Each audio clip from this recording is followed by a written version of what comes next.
चलिए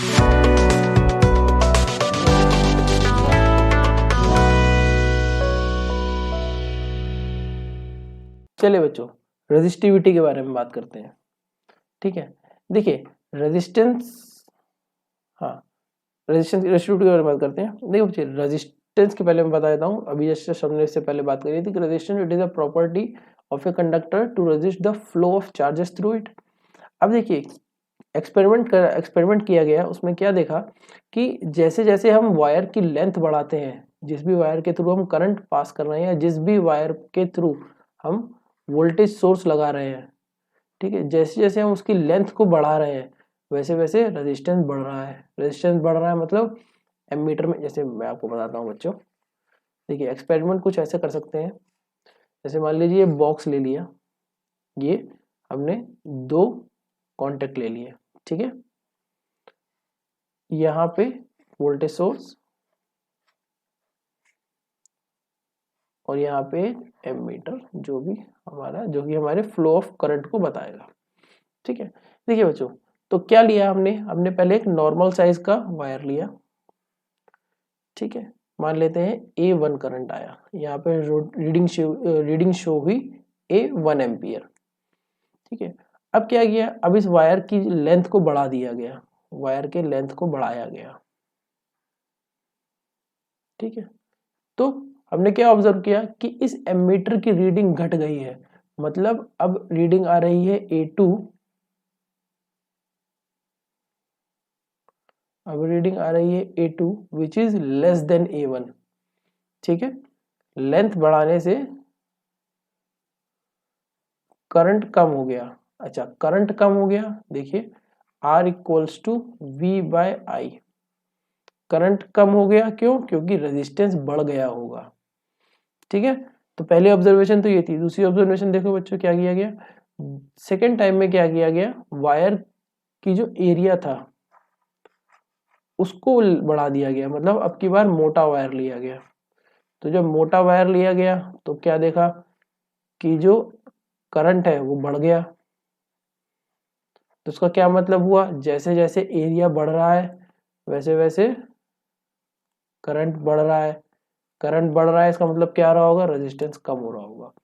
तो वहां से क्या कंक्लूड किया गया, वहां से कंक्लूड किया गया कि जैसे जैसे जैसे जैसे लेंथ बढ़ाते हैं वैसे वैसे रेजिस्टेंस बढ़ता है, और जैसे जैसे एरिया को बढ़ाते हैं वैसे वैसे रेजिस्टेंस कम होता है। तो ये देखिए, इन दोनों को यहाँ पे सम कंपेयर किया गया, और फिर यहाँ से हमने फाइंड आउट किया कि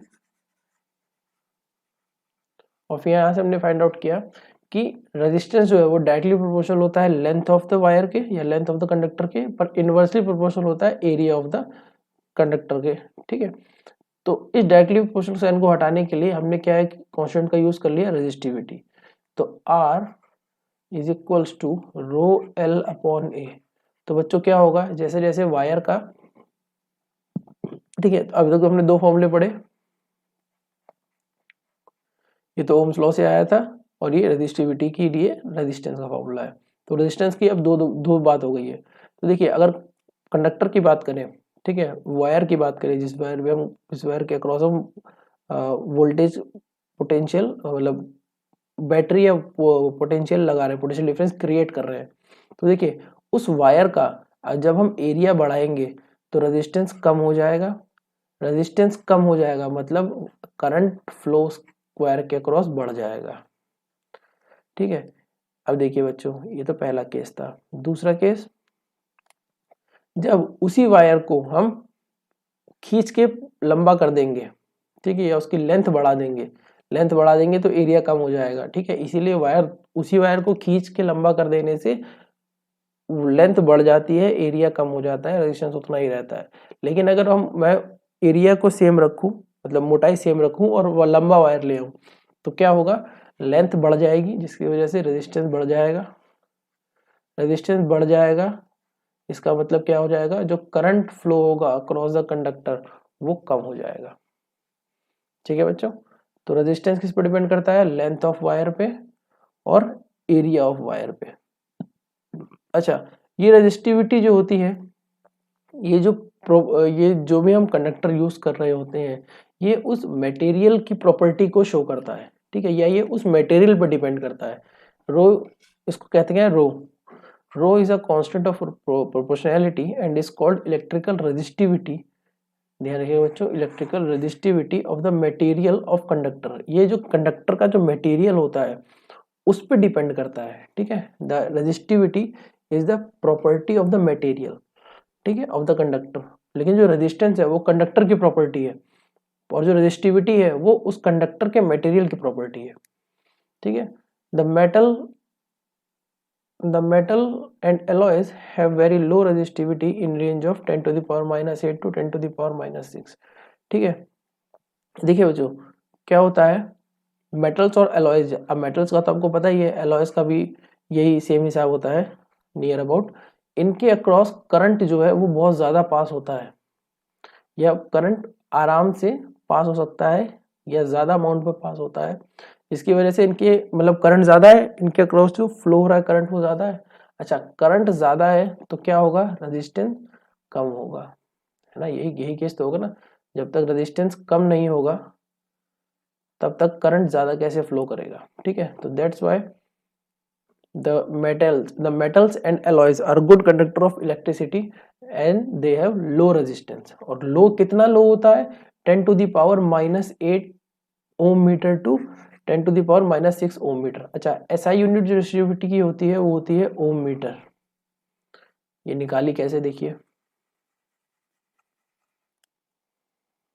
R equals to rho L upon A, R A upon L equals to rho resistance ohm metre square upon metre, metre square से मीटर कट गया, ओम मीटर। जो रेजिस्टिविटी होती है वो होती है ओम मीटर, ठीक है। रेजिस्टिविटी जो होती है वो होती है ओम मीटर। तो metals and alloys have low resistivity in range of -8, ठीक है। ओम मीटर आपका ऐसा यूनिट आ गया। अब देखिए -8 का क्या मतलब होता है, -8 ओम मीटर मतलब बहुत कम, बहुत कम मतलब 0.1 2 3 4 5 6 7 1। इस रेंज में होती है 6 इंटू जैसे कि मैं आपको बताऊं कि जो सिल्वर की है, जो सिल्वर की आपकी रेजिस्टिविटी होती है वो 0.016 10 to the power 6 ohm metre होती है। अच्छा, पॉइंट हटाऊंगा, अगर मैं पॉइंट इसको 1.6 लिखूं तो ये 10 to the power -8 ohm metre आ जाएगा, ठीक, क्योंकि 2 पॉइंट आगे गए ना। तो देखिए सिल्वर की जो और इसकी रेजिस्टिविटी सबसे कम होती है मेटल्स में। तो जो मेटल्स होती है उनकी रेजिस्टिविटी क्या होती है 10 टू द पावर 8, मेटल्स और एलॉयज दोनों की 10 to the power -8 to 10 to the power -6 की रेंज में होती है, मतलब बहुत कम। Hence they are good conductor of electricity because they have low resistance. Insulators like rubber and glass have resistivity of order 10 to the power 12 और 10 to the power 70, मतलब बहुत ज़्यादा। 10 to the power 12 आप समझ रहे हैं बच्चों, 1 2 3 4 5 6 7 8 9 10 11 12, देख रहे हैं बच्चों, इतनी ज़्यादा रेजिस्टिविटी होती है। तो मतलब रेजिस्टिविटी, देखिए रेजिस्टिविटी ज़्यादा मतलब रेजिस्टेंस ज़्यादा, रेजिस्टिविटी कम मतलब रेजिस्टेंस कम। तो मेटल्स में क्या था, रेजिस्टिविटी बहुत कम थी तो रेजिस्टेंस बहुत कम। जो आपका इंसुलेटर्स हैं वो क्या है, उसमें रेजिस्टिविटी बहुत ज़्यादा, उसकी वजह से रेजिस्टेंस बहुत ज़्यादा। रेजिस्टेंस बहुत ज़्यादा मतलब अपने अंदर से करंट पास होने ही नहीं देगा। इसीलिए इंडक्टर्स जो है, जो इंसुलेटर्स हैं वो क्या होते हैं, they do not allow electricity to pass through them. जैसे कि रबर है, जो जब आप देखिए जो इलेक्ट्रिशियंस काम करते हैं वो एक स्पेशल टाइप का ग्लव पहनते हैं, वो रबर ग्लव होता है, जिसकी वजह से कभी करंट उनके बॉडी से पास नहीं होता। क्यों, क्योंकि जो इलेक्ट्रिक वायर होती है और उनके हाथ, जो उनका हाथ होता है उनके बीच में रबड़ की कोटिंग होती है। तो रबड़ मतलब इंसुलेटर, और रबड़ की रेजिस्टिविटी बहुत ज़्यादा होती है, जिसकी वजह से रेजिस्टेंस बहुत ज़्यादा होता है, जिसकी वजह से करंट उसमें से पास होता ही नहीं है, इतना ज़्यादा रेजिस्टेंस होता है। तो इंसुलेटर्स जैसे कि rubber and glass have high resistivity of order 10 to the power 12 to 10 to the power 17, both resistance resistivity of material very with temperature, ठीक है। जो रेजिस्टेंस है और जो रेजिस्टिविटी है ये टेम्परेचर के साथ वेरी करते हैं, और ये जो रेजिस्टिविटी है जिसे हम रो कह रहे थे, इसे हम लोग स्पेसिफिक रेजिस्टेंस भी कहते हैं, ठीक है। Resistivity is also called as specific resistance. I hope बच्चों आपको रेजिस्टिविटी पूरा अच्छे समझ में आया होगा।